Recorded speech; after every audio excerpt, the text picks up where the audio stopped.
آیت اللہ نجفی یزدی لکھتے ہیں، کہتے ہیں دو بھائی تھے. بیوی کے ذکر کی اہمیت کیا ہے؟ کہ دو بھائی تھے، مولا رضا علیہ السلام کی زیارت پر جا رہے تھے.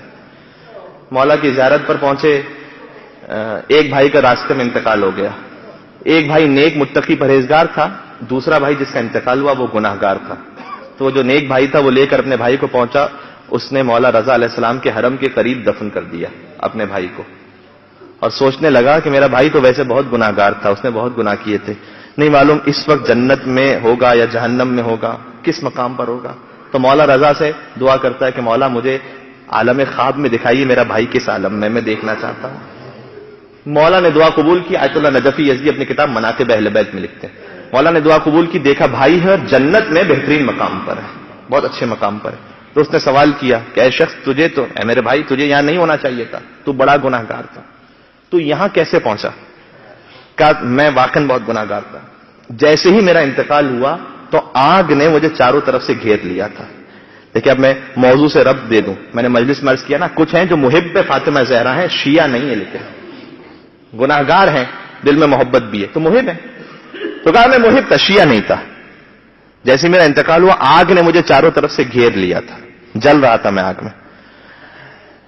تم نے مجھے غسل کے لیے لٹایا اور پانی ڈالنا چاہا، میں سمجھا پانی آئے گا تو آگ بجھ جائے گی، لیکن وہ پانی آگ میں تبدیل ہو گیا، آگ مزید بھڑک اٹھی. تم نے مجھے کفن پہنایا تو کفن آگ کا ہو گیا، اور تم نے مجھے تابوت میں ڈالا تو تابوت بھی آگ کا ہو گیا. میں جل رہا تھا آگ میں. اور دعائے کمیل میں مولا امیر المومنین کہتے ہیں پروردگار مجھ میں یہ طاقت نہیں کہ میں دنیا کی چھوٹی آگ کو برداشت کر سکوں، تو پروردگار میں قیامت کی بڑی آگ کو کیسے برداشت کر سکوں گا. تو اس آگ میں جل رہا تھا، میں پکارتا تھا، تم نہ میری صدا کو سنتے تھے نہ مجھے جواب دیتے تھے، یہاں تک کہ تم مجھے لے کر مشہد مقدس پہنچے. میرا جنازہ مولا کے حرم میں جنازہ داخل ہوا. آج بھی آپ نے دیکھا ہوگا کہ جو مردے ہیں انہیں لایا جاتا ہے، زری کے ایک حصے سے دوسرے حصے میں نکالا جاتا ہے. کہا کہ تم مجھے لے کر پہنچے تو میں نے دیکھا، چونکہ جو مردہ ہوتا ہے اس کی باطنی آنکھ کھل چکی ہوتی. کہ میں نے دیکھا کہ زری کے درمیان مولا رضا خود بنفس نفیس تشریف فرما ہے. مولا رضا وہاں موجود ہے اور ہزاروں زائرین ہیں جو مولا رضا کی زیارت کر رہے ہیں. اور ایک بزرگ ہستی ہیں جو مولا کی زیارت پر تشریف لائی ہوئی ہیں، ان کا خاص احترام ملائکہ کر رہے ہیں. میرا عذاب ختم ہو گیا تھا. اس بزرگ نے مجھے دیکھ کر کہا کہ یہ جو عذاب ختم ہوا ہے یہ فقط مولا کے احترام میں ختم ہوا ہے، یہاں سے تو باہر نکلے گا تیرا عذاب پھر شروع ہو جائے گا، تیرے بھی گناہ بخشے نہیں گئے. میں نے کہا اس بزرگ سے کہ آپ کون ہیں؟ کہ میں خضر ہوں، خضر نبی جو زندہ ہے. کہ میں اپنے مولا اور آقا کی زیارت کرنے کے لیے آیا ہوں، یاد رکھ تیرا عذاب پھر شروع ہو جائے گا جب تو اس حرم سے باہر نکلے گا. تو میں نے حضرت خضر سے کہا کہ میں بہت گناہگار ہوں اور یہ آگ یہ عذاب مجھ سے برداشت نہیں ہو پاتا، تو آپ مجھے بتلائیے میں کیا کروں، میں حرم میں ہوں میں کیا کروں. کہا مولا شافع روز جزا ہے، مولا رضا تیری شفاعت فرمائیں گے تو مولا سے کہے، اگر مولا تیری شفاعت کرتے ہیں تو یہ عذاب ختم ہو جائے گا. اس کے بھائی نے طواف کروایا تھا زری کا اور پھر دفن کیا تھا. کہتے اب میرا طواف ہو رہا تھا، میرا پہلا چکر ہوا. میں نے مولا رضا سے کہا کہ یا غریب الغربا مولا،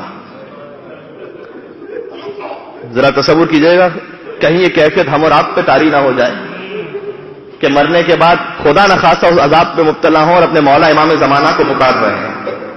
کہا کہ یا غریب الغربا مولا، مولا میری مدد کیجئے گا. میں اتنا گناہگار تھا، مولا نے مجھے جواب نہیں دیا. میں نے دوسری مرتبہ پکارا، جواب نہیں دیا. میں نے تیسری مرتبہ پکارا، جواب نہیں دیا. ایک مرتبہ میرا طواف ختم ہونے والا تھا اور تم مجھے اپنے بھائی سے کہہ رہا، تم مجھے باہر لے جا رہے تھے کہ میں نے اس بزرگ سے کہا کہ میں مولا کو پکارتا ہوں، مولا مجھے جواب نہیں دیتے، میں کیا کروں. اس بزرگ نے کہا کہ میں ایک وسیلہ جانتا ہوں ایسا، اگر تو اس وسیلے کے صدقے میں مولا کو پکار. تو میں نے کوئی انسان ایسا نہیں دیکھا جو اس حرم میں آیا ہو اور اس نے وہ وسیلہ دیا ہو اور اس کی دعا رد ہو گئی ہو. میں نے کہا میں کس وسیلے کے صدقے میں پکاروں. تو اس بزرگ نے مجھ سے کہا کہ میں جانتا ہوں کہ مولا کو اپنی ماں فاطمہ زہرا سے بہت عقیدت ہے. میں جانتا ہوں اگر تو مولا کو ان کی ماں فاطمہ زہرا کا واسطہ دے گا تو تیری دعا ہرگز رد نہیں ہوگی. ایک مرتبہ میں نے مولا رضا کو دیکھ کر مخاطب کیا، میں نے کہا اے مولا آپ کو آپ کی ماں فاطمہ زہرا کا واسطہ مولا. بس مولا نے اپنی نگاہوں کو بلند کیا، مجھے دیکھا. میں نے دیکھا کہ مولا کی آنکھوں سے آنسو جاری تھے اور مجھے دیکھ کر کہا اے شخص تو اس قابل نہیں تھا کہ میں تیری شفاعت کرتا لیکن میں کیا کروں، تو نے میری ماں کا نام بس فرش ادا پر موجود ہے، میں ایک جملہ کہہ کے مسائل اختتام کو پہنچا رہا ہوں، آپ نے گریہ پہلے ہی کیا ہے۔ اے مولا ہم اس قابل نہیں ہیں کہ آپ ہماری شفاعت کریں، لیکن اے مولا امام زمانہ آپ کو آپ کی ماں فاطمہ،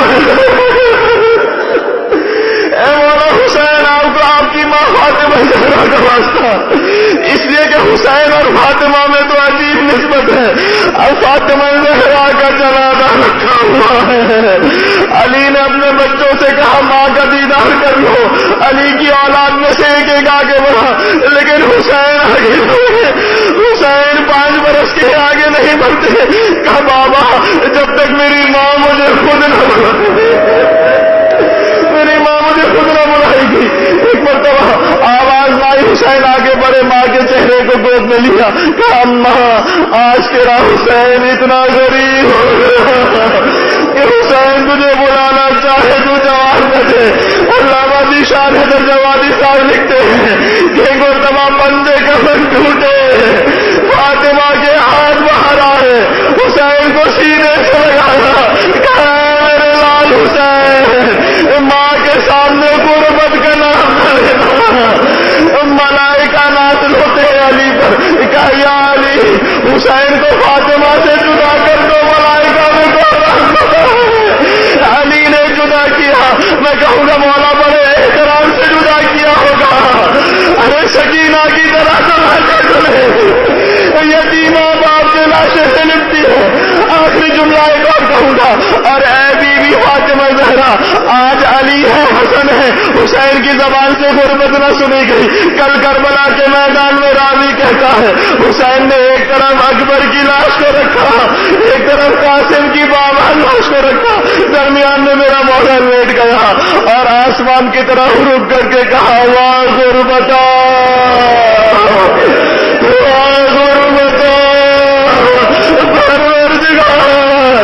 آج تیرا حسین غریب ہو چکا، میرا اکبر بھی مارا گیا، میرا قاسم بھی مارا گیا، عجب نہیں مدینہ سے آواز آئی ہو اے میرے لال حسین تیری ماں تیرے ساتھ